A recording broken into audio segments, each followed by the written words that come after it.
Welcome to Beginner's Yoga Part 1.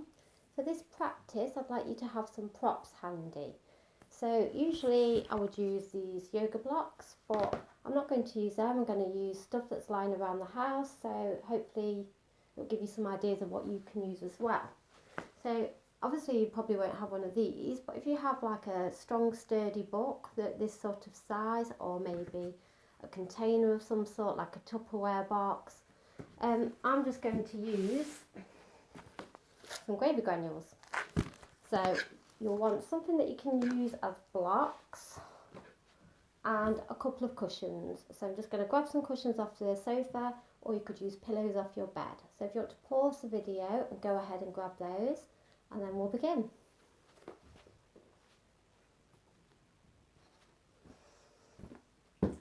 So make sure you've got your props handy, ideally near the top of the mat.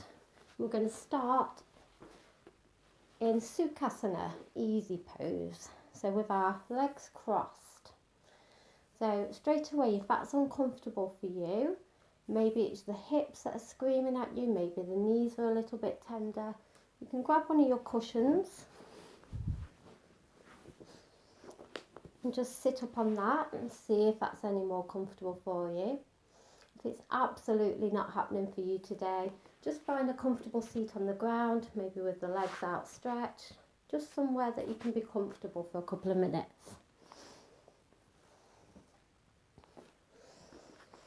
So once you've found your seat, just rest the hands wherever they fall, maybe on the knees, in the lap.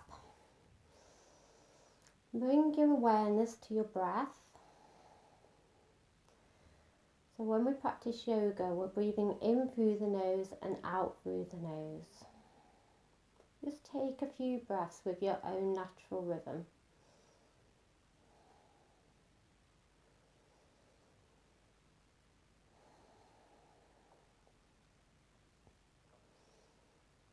And then place one hand on the lower belly, the other hand on the chest. And see if you can deepen the breath now. So we're breathing in, filling the belly, filling the rib cage, the chest will rise, and exhale, empty everything back out.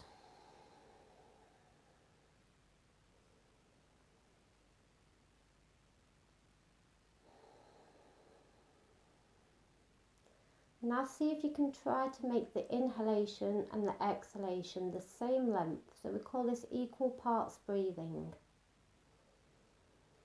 It could be really useful to count in your head to help with this. So maybe breathing in for a count of 3 or 4. And out for 3 or 4.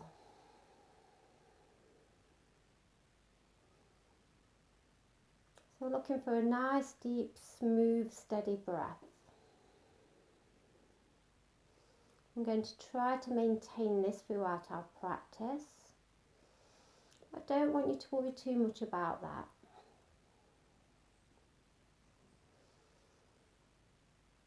If you can, then that's great. If you forget, it doesn't matter.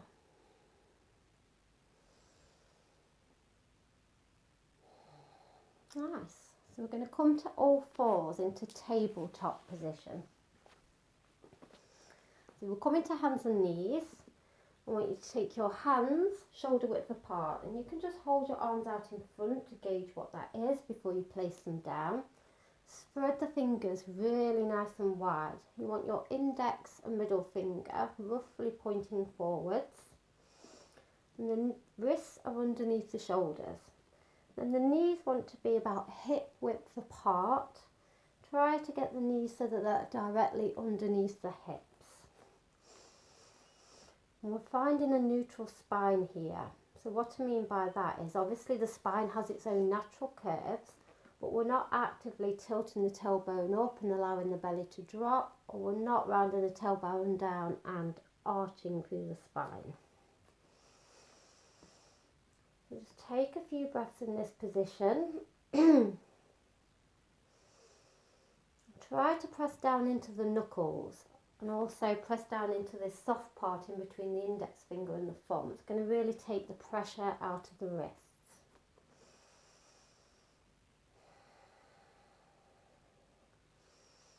And if you have any issues with your knees, maybe that's a little bit uncomfortable on your knees, you can absolutely grab a blanket or something and just cushion your knees a little bit here.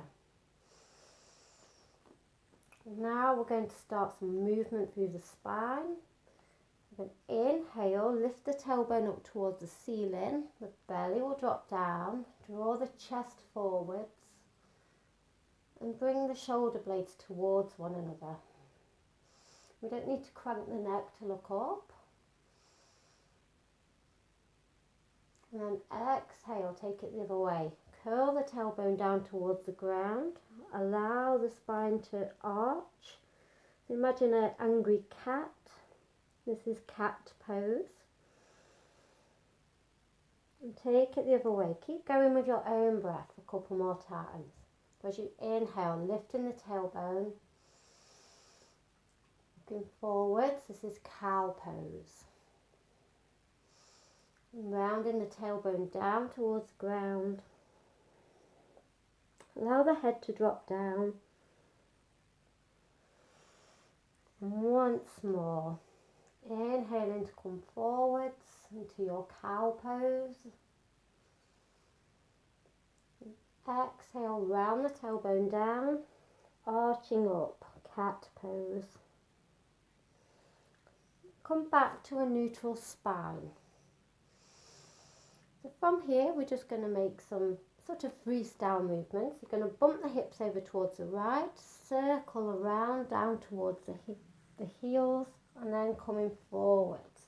The big circular motions.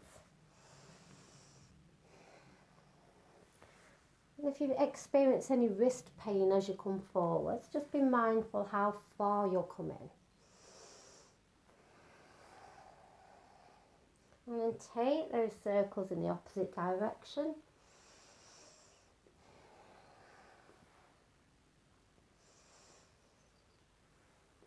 And same, when you come back, if that's quite painful on your hips, just don't come back so far.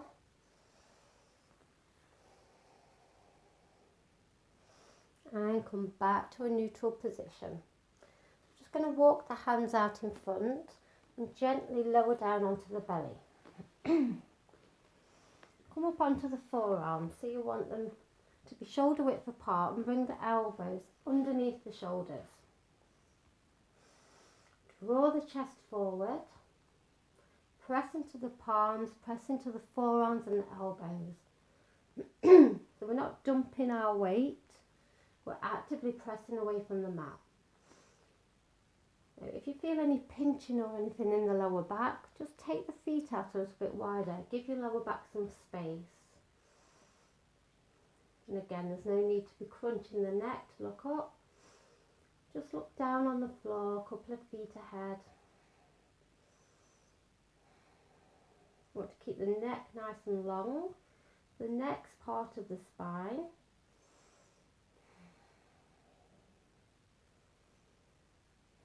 Draw the shoulder blades towards one another, so we're opening the chest and the chest is coming forwards.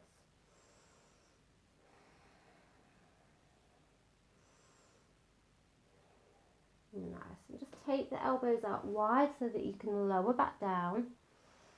Bring the hands in line with the ribs and just press back up to all fours. We're coming into a child's pose, an extended child's pose. Take the knees out as wide as the mat and bring the big toes to touch. Sitting the hips back towards the heels, keeping the arms out long in front, and work to melt the head and the heart down towards the ground. So straight away, this might be uncomfortable for some of you, and this is where you can use your cushions. So the first way you can use them, maybe your head doesn't come down quite to the ground. You can rest your forehead on the cushion. Maybe it's a little bit painful in the knees, in which case you could place the cushion just on the lower legs and then sit the hips back. And again, you could use the other cushion for your head, or you could just bend the elbows and rest the head in your palms. There's lots of different variations you can use to make this more comfortable. You could even try placing the cushion on top of the thighs and folding over.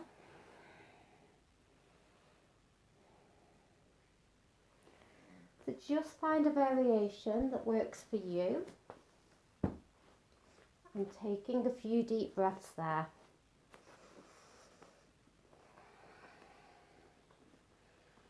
So come back to the breath, breathing deep into the belly, into the rib cage, into the chest. Feeling the ribs expanding.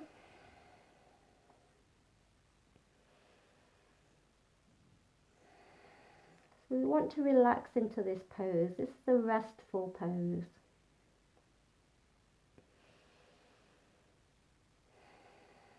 Which is why it's important to find a variation that you find restful. As you're ready, coming back up into tabletop position, so we're on all fours again.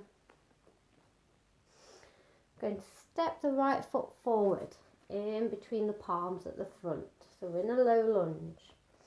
Just straight away notice how that feels for you. Does your upper body feel compressed against this leg? I know mine does, so I'm just going to take my blocks or my gravy granules and put them either side of my foot.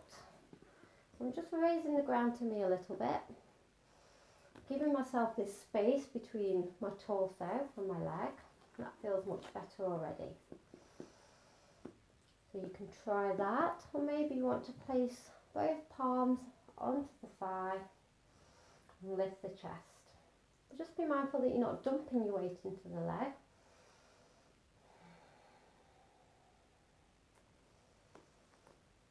And as you settle into this low lunge, just see if you can sink the hips forward a little more and down.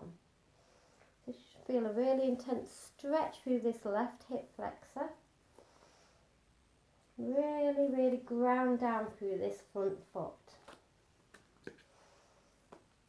So we want the right knee to be stacked over the right ankle. It's okay for it to be slightly back of the ankle, but we don't want to go past it really. It just puts a bit too much pressure in the joints that we don't need to.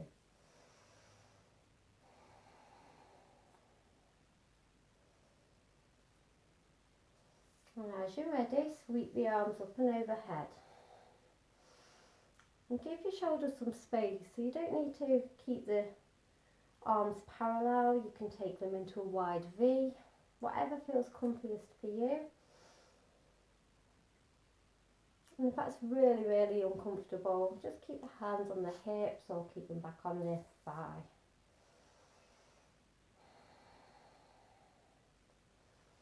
Nice, and then plant the palms back down. We're just going to step that right foot back into our tabletop position.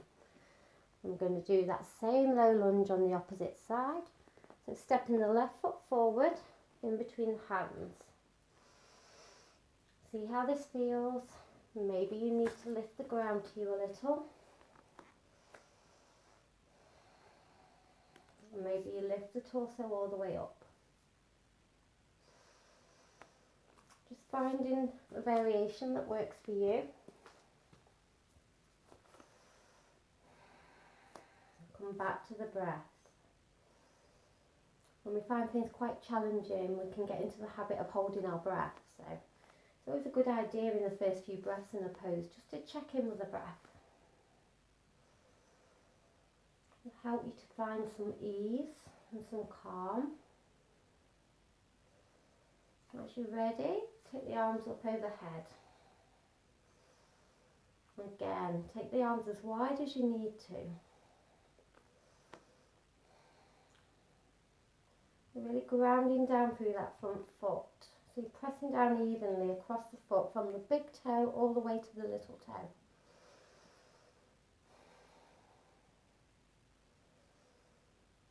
And bringing the palms back down, stepping the foot back into tabletop.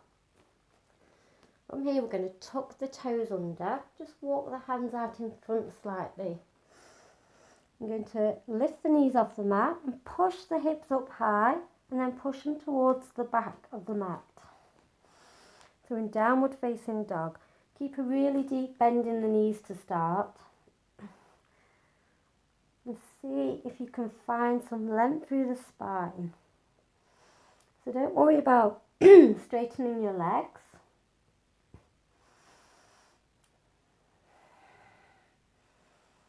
And lower back down to the knees. Just take a breath or two. It can be really quite challenging when we come up with new postures. And we're coming back into that downward dog. So sit the hips back towards the heels, lifting the knees, lifting the hips up high and back.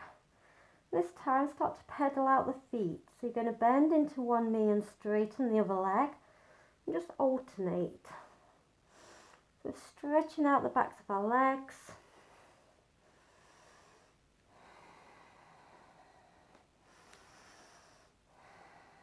And then come to stillness. Keeping that bend in the knees.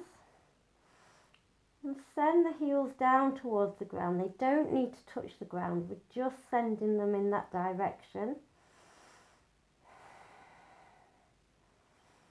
And then start to walk the hands towards the feet. Keep the knees bent. We're in a ragdoll position. So just allow the upper body to be heavy. You can take hold of opposite elbows with opposite hands and allow the body to sway. The knees can be bent as deeply as you need to here.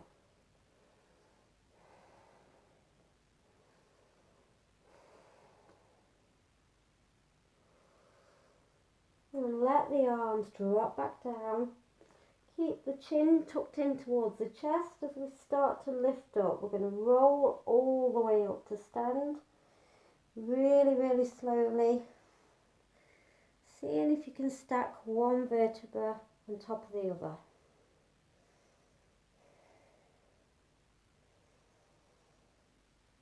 The head will be the last thing to rise. And when you get to the top, just give the shoulders a little circle one way and then the other. I'm just going to turn to face you. So make sure the feet are hip width apart. Keep a slight soft bend in the knees. Lifting up tall. So imagine you've got a piece of string running through your body, coming all the way up and out through the crown of your head, pulling you up. So we're lengthening up through the spine. Circle the shoulders back. Just relax the shoulder blades down the back. Mountain pose. Hands can be palms facing the body, or you can have palms facing away. Whatever feels best for you.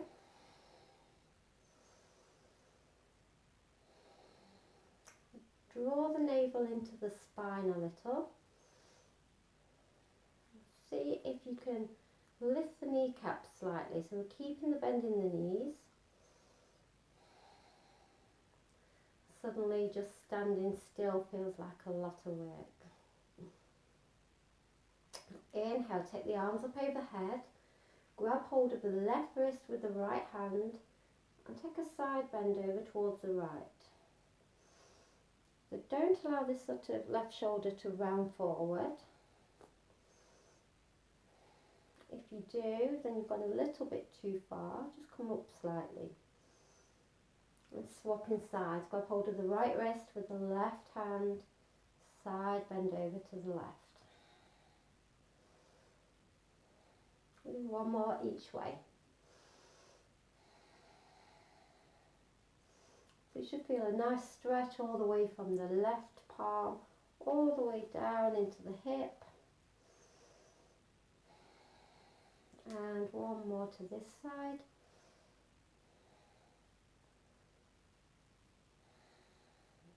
Nice. Just going to come back to the back of the mat. Standing in your mountain pose. Drop the chin towards the chest, let the arms be heavy, let the shoulders round forward. We're going to roll all the way back down. Really slowly, take your time. Allow the spine to round.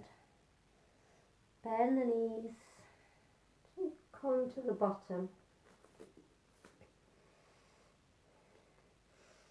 And we're going to lift up halfway, finding a flat back position. So the hands could be on the shins or on the thighs. Crown of the head's coming forwards. So think of making an upside down L shape with your body. So we want to make a nice flat back. Obviously we know we have these natural curves in our spine. And exhale, rounding back forwards. Walk the hands out, coming down onto the hands and knees. So we're just going to come to a seat now. Taking the legs out in front. Keep the toes flexed towards you. Sitting up nice and tall through the spine, Dandasana or staff pose. So if this is a bit of a challenge for you, you might want to grab your cushion and place it underneath your bottom. That I'm going to. It's always nice just to lift the hips and give yourself a little bit more space. It also helps you to sit up a little bit taller through the spine. So again, imagine you've got that string coming all the way up, pulling you up, sitting up nice and tall.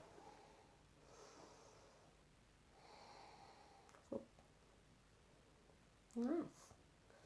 I'm going to bend the right knee and bring it in. Take the left arm up, overhead. Inhale, see if you can lengthen up a little more through the spine. As you exhale, bring that left arm, wrap it around the right thigh, the right fingertips go behind. So we're coming into a twist. And it doesn't matter if this left arm doesn't come all the way around the thigh, we can just have the hand on the knee, wherever we can reach. So every inhale, see if you can lift up a little taller.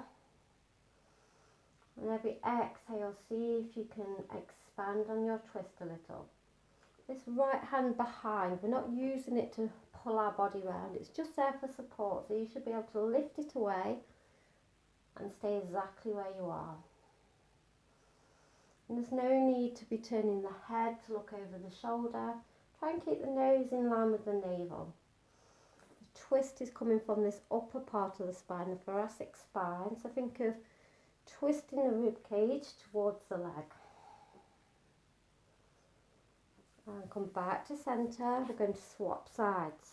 So bending the left knee. Right arm goes overhead. Inhale, grow tall through the spine. As you exhale, bring that right arm over towards the left leg. Left fingertips go behind.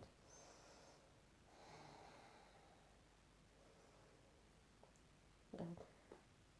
So twists are really good to do when you're seated because you take away that temptation of the hips and pelvis moving with it. So we literally are just moving that upper part of our body and twisting from the waist upwards.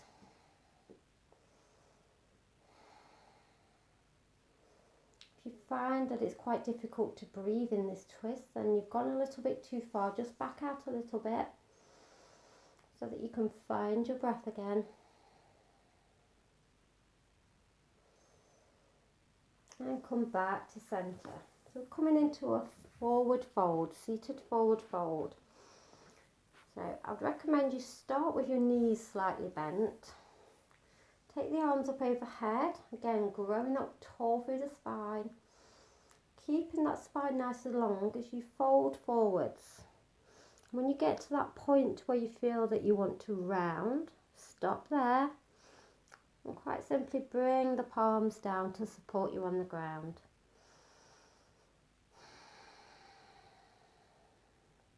Breathing deeply.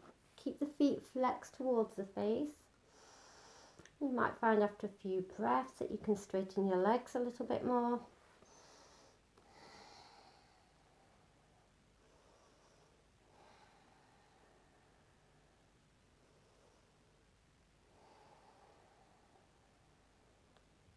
So you control how intense this is. don't need to be sort of like reaching really far forwards and straining. You get all the same benefits of keeping the spine nice and long. You can even feel the same stretch in the backs of the legs with the knees bent. So don't feel like you need to sort of bring your head down to your legs. It's just not necessary. There's no need to be forcing or pushing and pulling your body.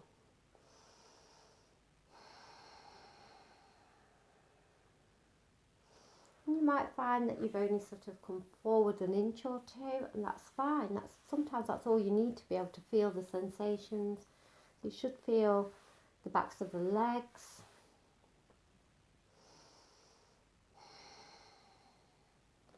And slowly sitting back up.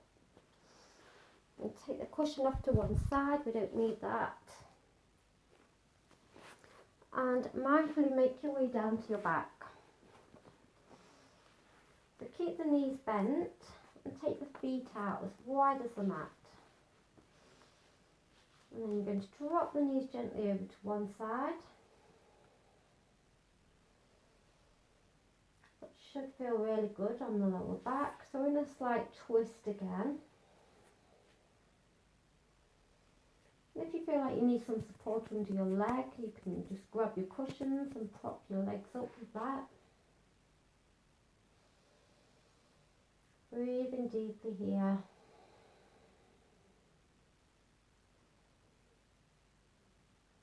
And bring the legs back to centre. And just drop them to the other side.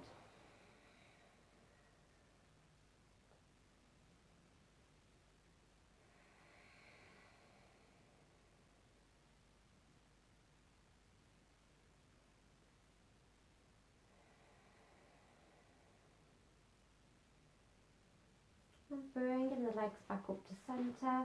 Just take the legs out long down the mat. Take them out wide. Just allow the feet to drop open to the sides. Take the arms out wide. Take up some space. Palms are facing up. And closing down the eyes. Allowing the body to relax into the ground. Our final relaxation, Savasana, resting pose. Just notice how you feel now.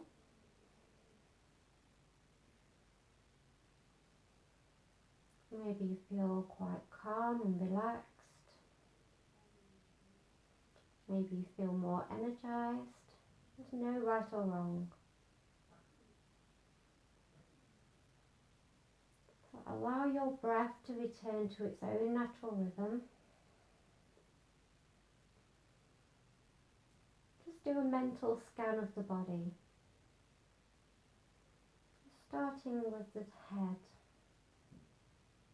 Can you relax across the forehead? Just soften the forehead a little more. Maybe relax the jaw. Rest the tongue in the bottom of the mouth. Release the shoulders into the ground. Allow the belly to be soft.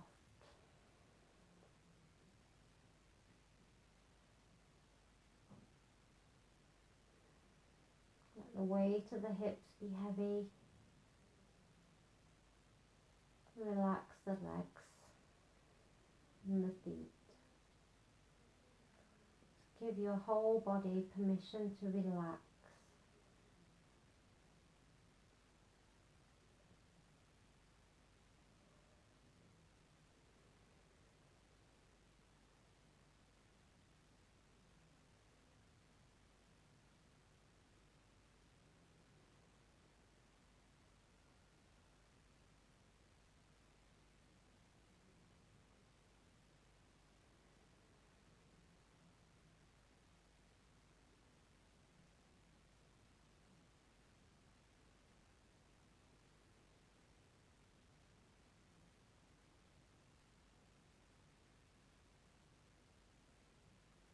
start to bring back some small movements, wiggling fingers, wiggling toes.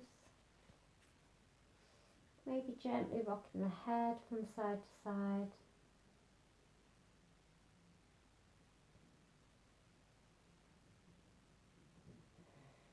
And take the arms up overhead, take a big stretch.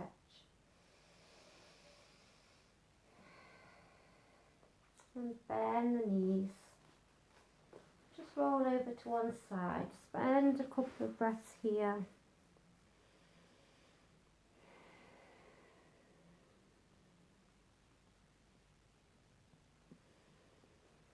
And use the hands to press back up to a seat. Try to keep your eyes closed if you can. Any seat that's comfortable for you.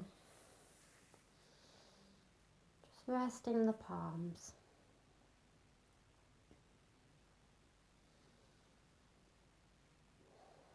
Bring the hands together in front of the heart space into prayer position. And bow the head down towards the hands. Namaste. Just slowly blinking the eyes open. Well done, you've made it through part 1. I'd really love it if you could do this practice at least once more. It's just like watching a film. When you watch it the first time, you're so engrossed in the storyline. The second time you watch it, you perhaps notice more of the detail. So, yeah, if you could practice this at least once more, it's going to give you a really good, firm, solid foundation for your practice moving forwards.